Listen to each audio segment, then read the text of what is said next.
na yung pang chop suey, mura lang yun. Tapos bumili ka ng bihon, toyo. Di ba? She's making a mockery of the people. The poor people. Hindi naman poor ito eh. Si Atty. Claire Castro. Tapos siya yung magdidikta. Doon sa poor na tao na walang budget kung ano ang gagawin sa pera nila. At sasabihin na okay na yan.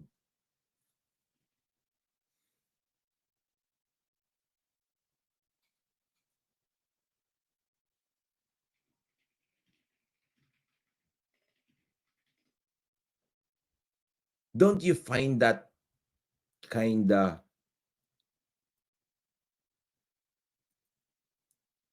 ano bang magandang term doon?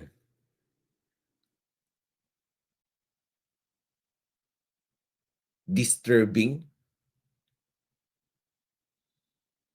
Tinatawanan mo at tinuturuan mo kung paano mag-budget yung mga walang pera sa 500 pesos.